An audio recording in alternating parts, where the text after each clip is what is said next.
The season of celebrating is approaching, and for many businesses, it's also their season of selling. Think Black Friday, Cyber Monday, end of year sales. So, how do you create customers without being salesy? Welcome to episode 7 of Content Catalyst. I'm your host, Deb Szabo, and in today's episode, I want to share with you 5 ways to sell without being salesy. Now, you might be listening to this and think, but Deb, I'm not a salesperson. I'm a lawyer. I'm a business coach. I'm a winemaker, whatever, fill in the blanks. However, I'm sorry to say, if you're in business, you're in sales. But yet many of us struggle with this label. So how can you generate revenue and make people want to buy from you? Well, without being salesy. Firstly, let's look at why people buy. What motivates people to buy? And the first thing is solving a problem. I know that sounds really obvious, but the primary reason why people buy something is because they want to solve a problem. It could be just a simple practical issue like their dryer is broken and it's the middle of winter and they need to dry the kids' clothes for school the next day. So it is very practical to go out and replace the dryer. The other reason that people buy is because they're just meeting the basic needs or wants. So if you think about things like food, clothing, shelter, the other reason that people buy is emotional satisfaction. So a lot of the time when we do buy, it is based on emotion, and we associate positive emotions with certain purchases because it can bring us excitement, it can bring us happiness. I think of like if I go and get a massage or a pedicure, it's like a sense of reward and that feeling of endorphin afterwards to go, oh, look how pretty my toes are. So the other reason people buy is status and or identity. So if you think about why people buy certain cars, it's they want to align themselves with a certain lifestyle or a group to signal success. Social influence also comes into this. So people will buy based on what those around them are doing. So, for example, your friends and family all have a certain product, therefore that you have to go out and buy one as well. And this is why things like group selling parties are very powerful, because often people will see one person buying some doTERRA oils and then everyone else has to buy them as well. So there's a sense of missing out and not fitting in if they're not buying something as well. And I often see this when people come to wineries. If their whole group is buying, then there's a sense of, oh, I must buy something as well. Perceived value. This is a really interesting one, because when something is on sale, this is where people often will react to. They see something has a higher value versus the cost. So I think about, I went to Kmart recently and they had some black gumboots there. And right in the middle of the center of the store, they'll often have a rack of clearance items. And, they'll have things for like $2. And you think, for $2, I'd be mad not to buy something. And like I said, I saw some black gumboots there recently and I'm like, surely I should buy these gumboots. They're going to come in handy at some stage in my life, and they're only $2. I didn't buy them because I was, conscious of going, I don't need it.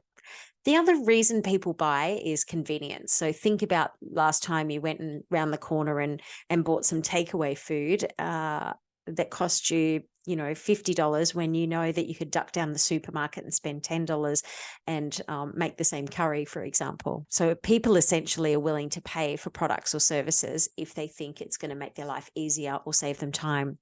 Trust and credibility is the other reason why people buy. And if you think about when you've purchased something without too much thought on, or not even too much thought, too much shopping around, because they bought something because they were recommended it. I think about when I buy my mobile phone, when I upgrade my mobile phone, I buy an iPhone because I just trust that I know how to use it. I know that the features are what I want in a phone. And I know there are plenty of other great cameras in phones with other brands, but I have this trust with the phone that I like using in the iPhone. The other reason why people buy is FOMO. FOMO is the fear of missing out on a good deal, a popular trend, or something that's limited release or scarce. That can drive people to make impulse purchase decisions. The last reason that I want to talk about today, why people do make motivated to make decisions when and to buy, is personalization. So when things are customized or personalized, say with their name on it, then that is a great motivator for people to buy. If you think about Coke did a campaign on putting names on the bottles, that was a huge campaign from them. I always think about the news agents that have that center, the stand with all the books, Christmas books on it, and they're personalized named books. And I know I've bought them as gifts just because they had their name on it for the kids. So there's some reasons why people are motivated to buy, but put simply, people make decisions based on logic and emotion. So when there's logic involved, it's their rational thought process. Often there can be no urgency. However, emotions on the other end of the scale can actually drive impulse.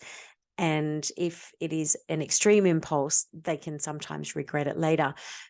Essentially, people will buy what they're emotionally connected to. Sales is something that I have probably been doing. Well, I've been marketing for 3 decades now, and I've been selling for way longer than that. I mean, my first job in sales was selling gift cards at Flemington Markets when I was 12. I used to sell skateboards and surfwear when I was 14 and fashion retail at 15. So I've been selling for a long, long time. By about 21, I started working in radio and doing advertising campaigns. And that's where I really learned the essence of relationship building and solution selling. The radio stations that I work for, the radio networks that I work for, invested a lot into creating programs on solution selling.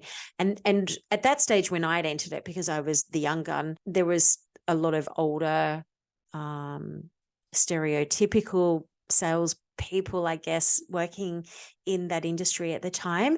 And they would literally go out and, wave a schedule of ads in front of, clients and that's how they sold. They were just selling the radio schedule. They weren't selling what the transformation was and how they could actually help their business grow.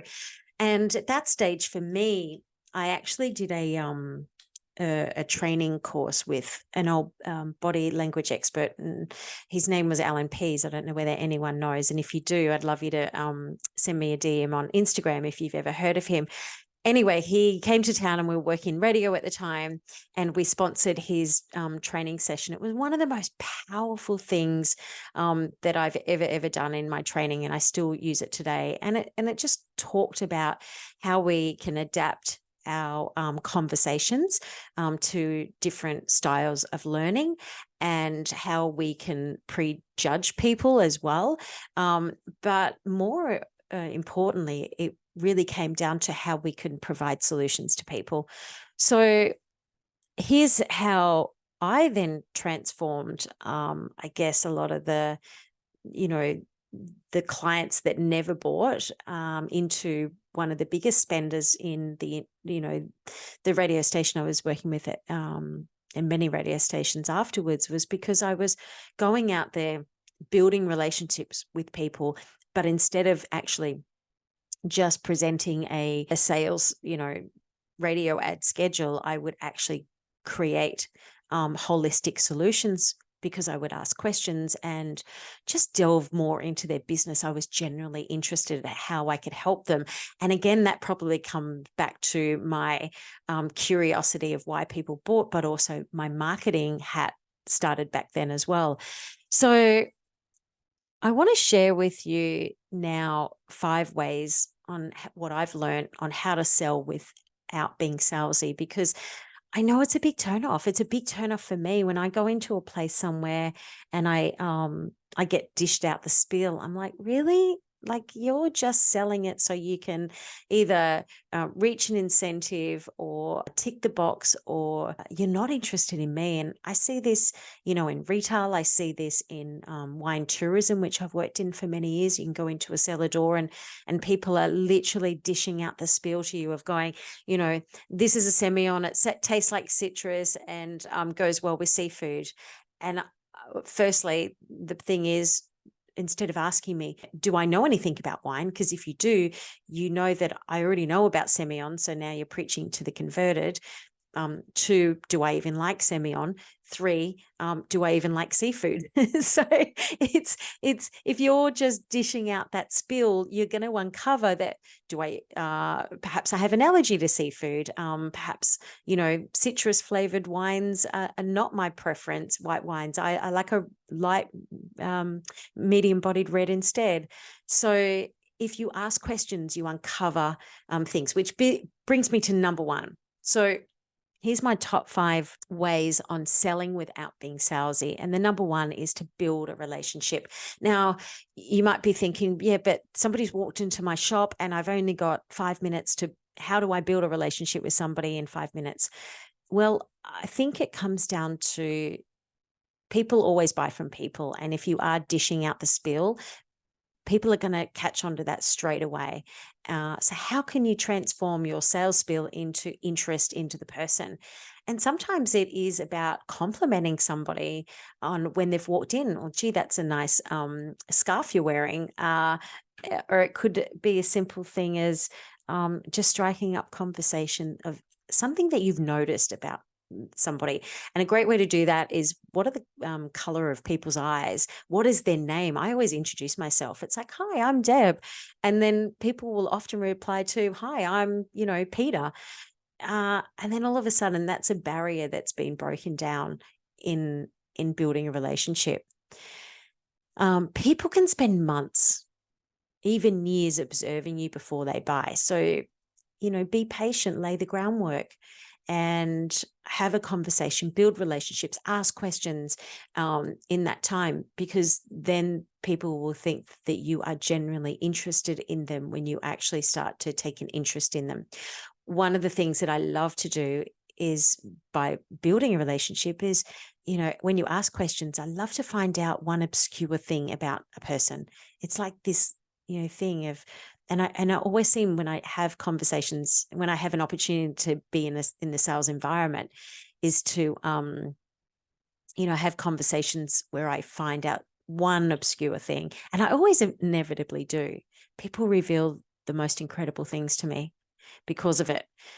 So if you don't have a physical store, how do you build relationships online?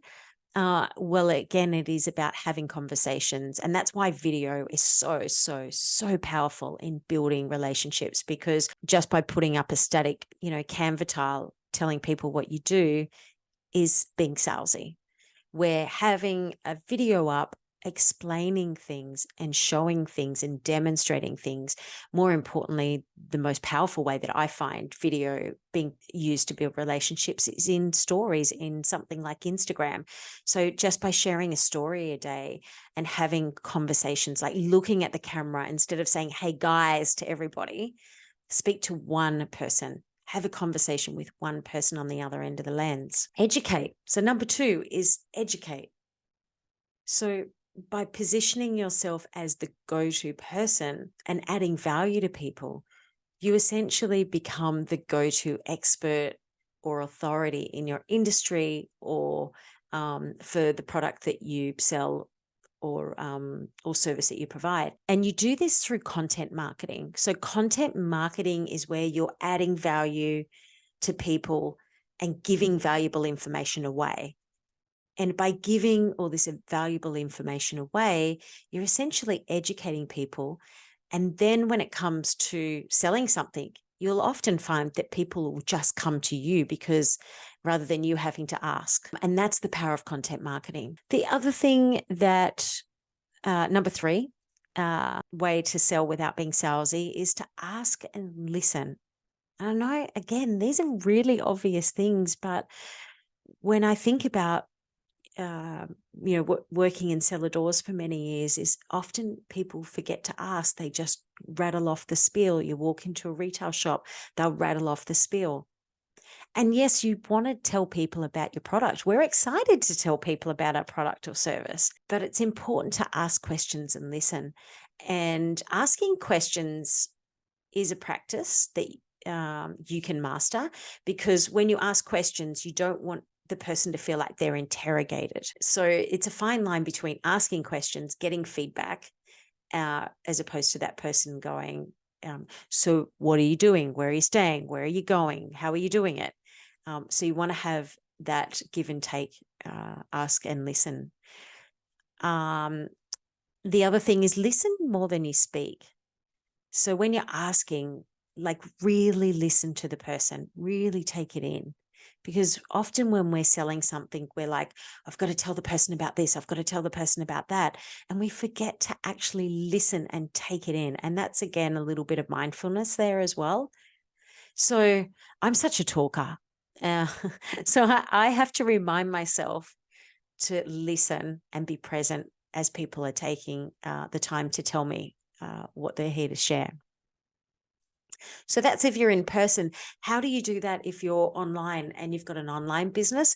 Well, again, using social media. Social media is all about being social. So use polls, use questions, ask questions, surveys, get feedback from people, use feedback forms. It is a really, really powerful way to ask and listen to your audience. Number 4 is storytelling. I love storytelling. That's probably why I love video so much, is because it's really all about storytelling, and it helps people visualize how they can use your product and how it solves their problem. I think this is why testimonials are so powerful as well. So when you're storytelling, you're visualizing in people's minds how that product or service is being used and how that product or service has solved other people's problems or your problem or situation. So storytelling is a really, really powerful way to help you sell without selling. And as I mentioned, testimonials. Get your people to your customers, your previous customers, to help tell the story of what you do and how you do it. Case studies are another really powerful way to, and again, if I'm thinking about online e-commerce businesses, is that if you can use case studies where, this business had this problem and this is how you solved it using this solution. And bringing me to number 5 of how to sell without being salesy is to explain. So tell rather than sell. People want to feel heard. They want to feel that you're presenting a solution tailored to them and their needs. They don't want to feel like you're just there to sell everybody the same TV in the store. Many people will often sell the features, but not the benefits. So I want you to think about something when you are going to do a sales page for your website or do staff training, is what are the benefits? How does this product or service transform that person? How do you explain in the way, if you do have an online business, for example? I think behind the scenes footage is so, so powerful for this. So again, using stories in Instagram, otherwise, using video in your social media is a really, really powerful way to explain what you're doing. And I'll often do this when I'm, sitting at my desk working on a project, and I'll go, I've just been working on my planning, and here's my planning calendar, and I'm laying out all my campaigns and events for next year. This is my planner. This is how I do it. And explaining that helps people go, actually, I need that too. How can I get a copy of that?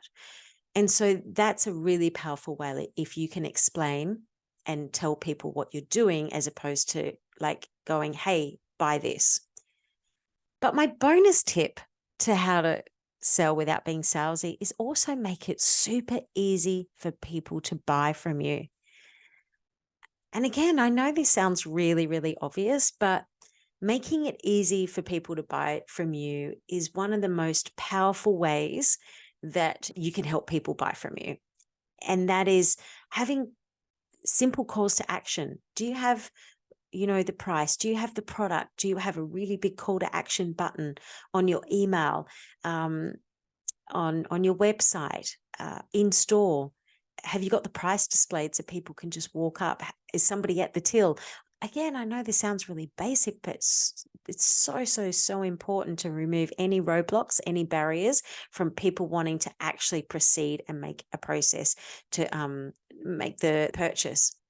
Because getting to that point, especially if it's an emotional purchase where they're like, yes, they're in the moment, you want to be able to take the sale and get the sale across. Because for every minute, for every hour, for every day that goes by that you're not following up with that person, you've heard of, warm leads, hot leads to warm leads to cold leads.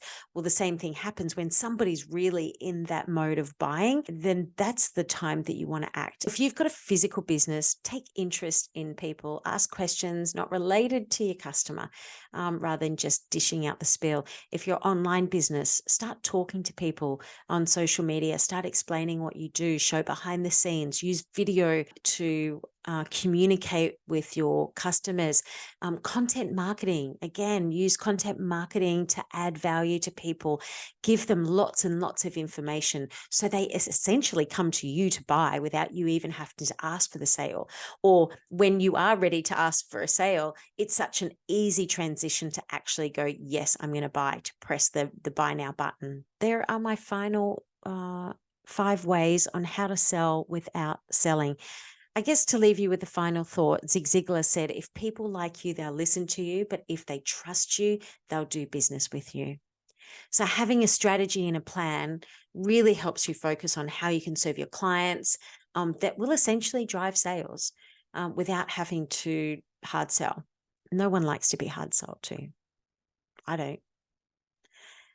If you'd like some support with your strategy or help planning out your campaigns or your content marketing for next year, I'm actually offering one-to-one sessions at the moment to give you clarity and direction. So you can actually book a 30-minute session on my website, which is debszabo.com/plan. All the details, of course, in the show notes. Thank you for listening today. If something that you've heard today has helped you, it would mean the world to me if you could go on and leave me a review from wherever you're listening to and tag me on Instagram, which is debszabo_video. Also, if someone you know might benefit from the information in this episode, I really thank you for sharing. Honestly, it means the world to me. Until next episode, have a wonderful day and sell away.